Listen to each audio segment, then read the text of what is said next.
করো তুমি জননী মাগো মঙ্গল করো তুমি জননী কমল নয়নে যাহো আশীর্বাদ দেহ কমল নয়নে যাহো আশীর্বাদ দেহ মা হই কহ কমল বরণী মঙ্গল করো তুমি জননী মধুর হাসি ভরা মুখমণ্ডলে দেবতার সুর যত আনন্দে দোলে মধুর হাসি ভরা মুখমণ্ডলে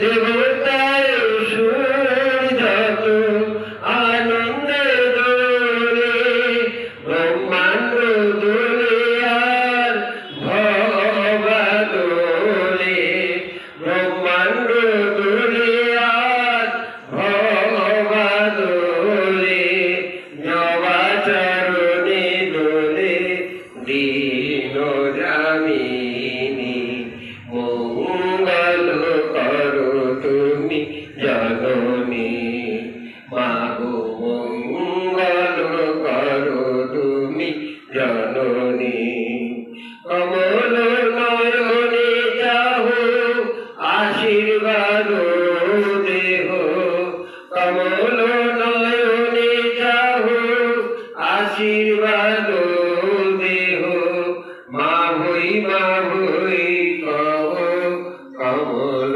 বদনী মঙ্গল করো তুমি জননী মাগো মঙ্গল করো তুমি জননী। প্রথমে মাতৃবন্দনা করলাম।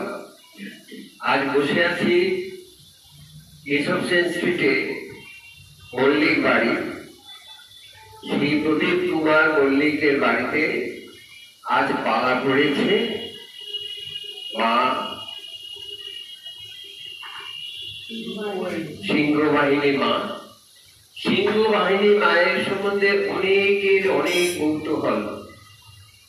আজকের কথা নয়, সে বহু বছর 550 বছর আগেকার ইতিহাস। প্রথমে এই মা পূজিতা হতেন রাজ্যবর্ধন, তারপরে হর্ষবর্ধন। আমরা ইতিহাসে পড়েছি রাজা হর্ষবর্ধন, তার কাছে পূজিত হতেন, সেইখানে তার ইষ্ট দেবী ছিলেন। তারপরে মানসিংহ, সম্রাট আকবরের সেনাপতি মানসিংহ এই পূজার ভার পেলেন। কিন্তু তখন মোগল আমলে সেই মাকে রক্ষা করা, মায়ের নিত্য পূজা করা একটা সমস্যার কারণ হয়ে পড়ে উঠল। তখন মানসিংহ মাকে রক্ষা করার জন্য তিনি দিলেন তার কুলপুরোহিতের কাছে। কুলপুরোহিত শেষ রক্ষা করতে পারলেন না এবং শেষ পর্যন্ত মাকে নিয়ে সেই যে দলে ডুব দিলেন তো ডুব দিলেন। এরপরে ইতিহাস প্রায় 150 বছর পরে চন্দ্রনাথ পাহাড়, সেই চট্টগ্রাম বর্তমান বাংলাদেশে পড়ে। আমি সেখানে কিছুদিন আগে গিয়েছিলাম গত বছরে। সেখানে এক ব্রাহ্মণ পুরোহিত স্নান করে জল থেকে উঠার সময় তিনি হঠাৎ তার কাপড়ের খুঁটে কিছু যেন একটা আটকে গেল। তিনি সন্তর্পণে সেটা তুলে দেখলেন এটি মায়ের এই স্বর্ণমণ্ডিত মায়ের মূর্তি, এই সেই মায়ের সিংহবাহিনীর অপরূপ মূর্তি। সেইটা যদি উদ্ধার হলো, তারপরে তিনি খুব যত্ন সহকারে পূজা আর্চা করতেন এবং মাকে ধূপ দিতেন মুরগি, বাতাসা আর কাঁচকলাই আর লেবুর শরবত, এই দিয়ে তিনি পূজা দিতেন। এটি তার পুজো উপচার। আর বড় করে শনি মঙ্গলবারে পুজো হতো। বহু ভক্তের সমাগম হতে থাকলো এই মা সিংহ বাহিনীর কাছে। তারপর বয়স হয়ে যাচ্ছে পুরোহিত মশাই বৈদ্যনাথ দে মল্লিক মহাশয়, সেখানে এক বিত্তবান একজন ব্যবসায়ী, তিনি ভক্তি করে পুজোয় আসতেন।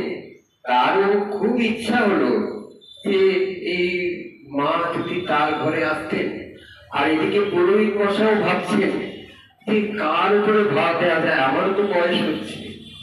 একদিন সত্যি সত্যি সেই বৈদ্যনাথ দে মল্লিক মহাশয়কে মা স্বপ্নে দর্শন দিলেন। আর স্বপ্নে বললেন, তুই রাখ আমাকে। এবং সেই থেকে মল্লিকদের এইতে বাড়িতে পূজিত হতে লাগলেন বৈদ্যনাথ দে মল্লিক। আদি সপ্তগ্রামে বৈদ্যনাথ দে মল্লিক সেখানে নিয়ে এলেন। এটি হুগলির জায়গায়, হুগলির ধারে, পশ্চিমবঙ্গে এখন পরে আদি সপ্তগ্রাম, আমরা সবাই জানি।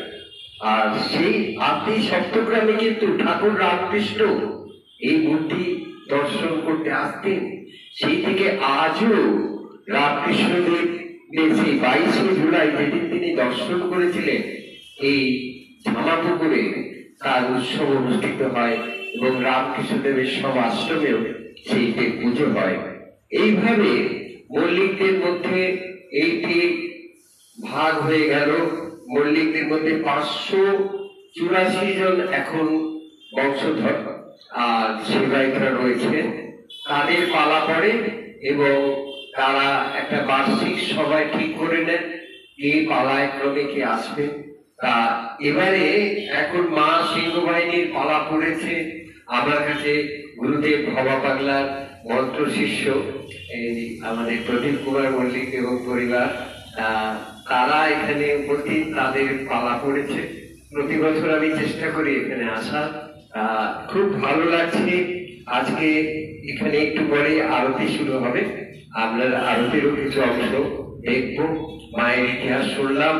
যারা জানেন না যে 550 বছর আগেকার যে একটা মা পূজিতা হতেন, সেই মূর্তি কিভাবে আজও মা কৃপা করে সেইভাবে ভক্তদের কৃপা করে চলেছেন। মাকে শ্রদ্ধা প্রণাম নিবেদন করে আজকে এখানেই রাখি। এরপরেই আমরা মায়ের আরতি দেখাবো। আরতির পরে আবার আগামীকাল আপনাদের কাছে আসবো। জয় মা সিংহ বাহিনী, জয় আপন আপন গুরুদেব, জয় বাবা পাগলা।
পুজো সবাই আমরা প্রত্যক্ষ করলাম। যাদের পালা শ্রী প্রদীপ কুমার মল্লিক মহাশয়, রঞ্জনা মল্লিক আর ঠাকুর মশাই সন্তু অধিকারী বাবুরা, সুন্দর নয়নঘরাম পুজো আরতি আমরা দেখলাম, করলাম। মায়ের আশীর্বাদ কৃপা যেন পাই সবাই, সবাই আপনাদের প্রতিও।